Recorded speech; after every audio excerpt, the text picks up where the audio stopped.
नमस्कार मित्रों, आप सभी का स्वागत है अपने यूट्यूब चैनल कंपटीशन हब 2.0 में।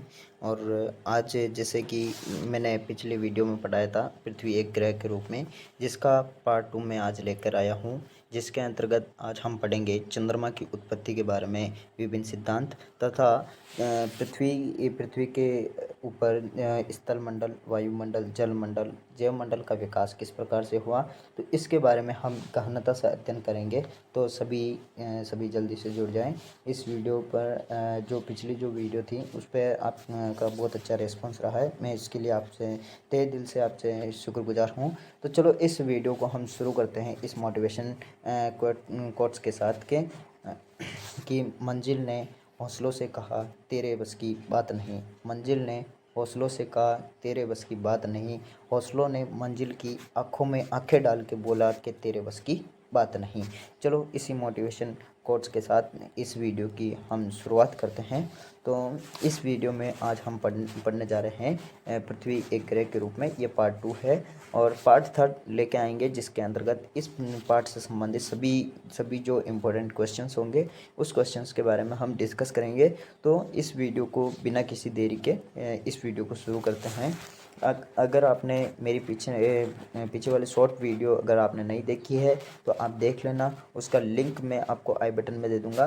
तो चलो इस वीडियो को शुरू करते हैं। इसमें जो पहला सिद्धांत है वो है विक्षेपण का सिद्धांत, जो 1838 ईस्वी में सन 1838 में सर जॉर्ज डार्विन ने प्रस्तावित किया।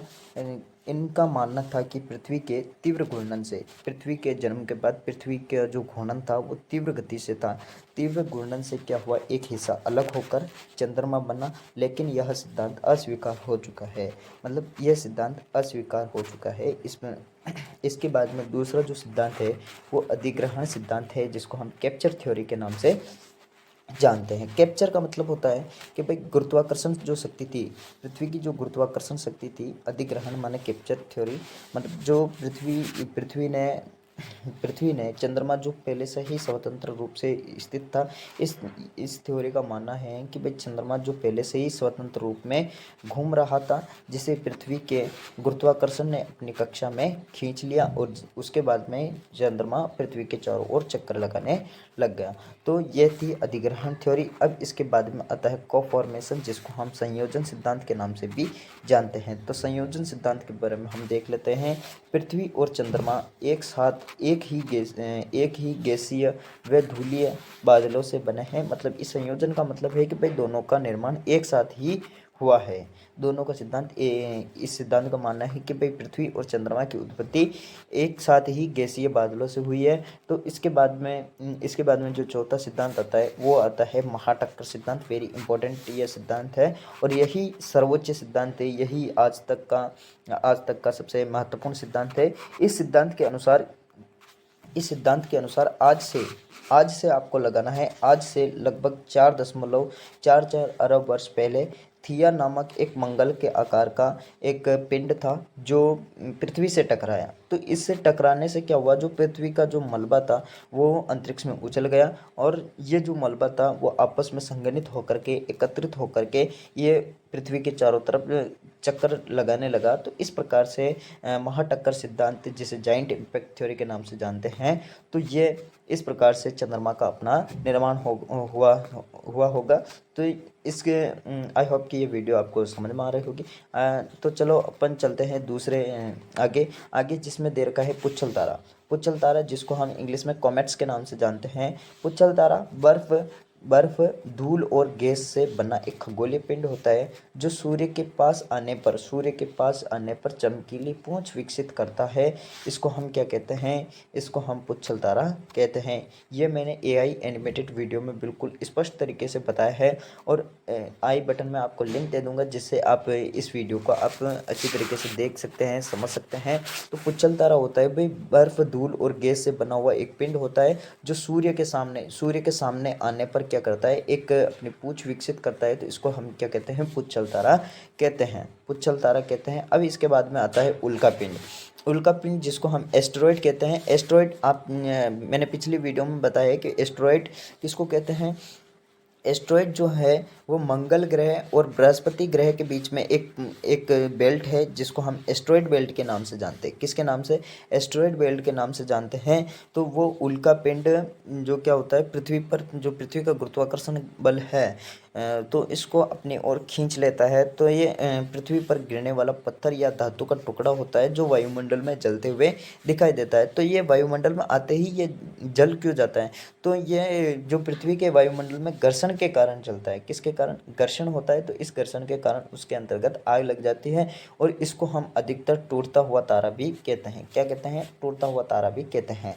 अब पृथ्वी पर स्थल मंडल, जलमंडल और वायुमंडल का विकास किस प्रकार से हुआ, हम इसको समझने का प्रयास करेंगे। तो चलो चलते हैं आगे नेक्स्ट पार्ट में। तो अब इसमें देर का है लगभग 4.6 अरब वर्ष पहले, 4.6 अरब वर्ष पहले पृथ्वी अपने जन्म के समय गर्म और तरल अवस्था में थी। मतलब गर्म और तप्त मैग्मा था, मतलब ज्वालामुखी का बहुत गर्म, जिसका तापमान आप जो मान सकते हो 4200 डिग्री सेंटीग्रेड के आसपास था। तो ये धीरे धीरे क्या हुआ, ठंडी होती है, धीरे धीरे ठंडी होकर के स्थल मंडल, जिसे हम इंग्लिश में लिथोस्फीयर के नाम से जानते हैं, इस दौरान ज्वालामुखी विस्फोट और उल्का पिंडों की टक्कर से इसकी सतह बनी। तो सतह बनी और इस ज्वालामुखी विस्फोटों से तथा और उल्का पिंड जो अपने साथ में बर्फ़ लेके आए, जिससे बर्फ़ लेके आए, जिससे क्या अपने महासागर बने। तो इस महासागर से देखते हैं पृथ्वी के ठंडा होने पर पृथ्वी के ठंडा होने पर वातावरण में मौजूद जो जलवाष्प थी, जो उल्का पिंड अपने साथ लेकर आए थे, ये जल लेके आए थे जो बर्फ़ के रूप में थी। तो ये संघनित होकर बारिश के रूप में वापस गिरी, जिससे महासागर, झीलें और नदियाँ बनी। इसके अलावा धूमकेतु और उल्कापिंड, यही बात आ गई वापस, धूमकेतु और उल्कापिंड अपने साथ में क्या लेकर आए थे, जल लेके आए थे जो बर्फ में था। तो जिससे अपने जलमंडल हाइड्रोस्फीयर का विकास हुआ। किसका विकास हुआ? अपने हाइड्रोस्फीयर का विकास हुआ। अब नेक्स्ट अपन देखते हैं, अब आता है अपना एटमॉस्फेयर, जो अपने वायुमंडल के बारे में देख लेते हैं। तो प्रारंभिक वायुमंडल में हाइड्रोजन और हीलियम गैसों की प्रधानता थी, लेकिन ज्वालामुखी जो गैसें थी वो उन्होंने ज्वालामुखी गैसों के कारण नाइट्रोजन, कार्बन डाइऑक्साइड और जलवाष्प युक्त नया वायुमंडल बना, एटमॉस्फेयर बना। बाद में प्रकाश संश्लेषण, इसके बाद में क्या हुआ, प्रकाश संश्लेषण की क्रिया करने वाले सूक्ष्म जीव जो जल में उत्पन्न हुए, शैवालों से उत्पन्न हुए ऑक्सीजन उत्पन्न करते थे। ये क्या प्रकाश संश्लेषण की क्रिया करते थे? प्रकाश संश्लेषण की क्रिया से भोजन बनाते थे और उत्सर्जन में ऑक्सीजन का उत्सर्जन करते थे, ऑक्सीजन प्रोड्यूस करते थे, जिससे आधुनिक वायुमंडल का विकास हुआ। और इसी प्रकार से करते करते अपने पृथ्वी पर 21% है जो ऑक्सीजन का स्तर पहुंचा, तो अपने जीवन यहाँ पर संभव हुआ। तथा इन तीनों की परस्पर क्रिया से एक नवीन मंडल का विकास हुआ, तथा इन तीनों मंडलों के परस्पर अंतःक्रिया करने पर एक नए मंडल का विकास हुआ, जिसे हम जैवमंडल के नाम से जानते हैं, बायोस्फीयर के नाम से जानते हैं।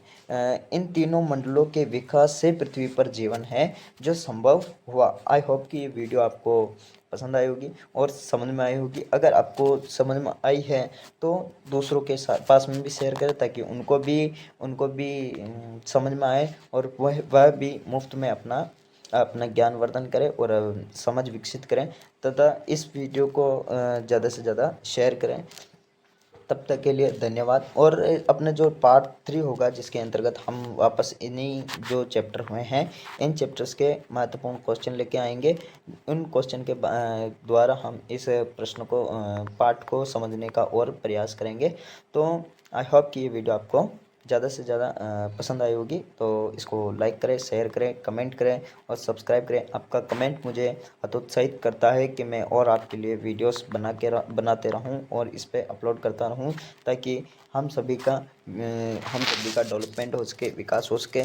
और इन्हीं के साथ में जैसे ही क्लास 11th पूरी होती है, उसके बाद हम क्लास 12th लेंगे और धीरे धीरे हम कंपटीशन के साथ साथ चलते रहेंगे। तो आई होप आपका दिन शुभ हो।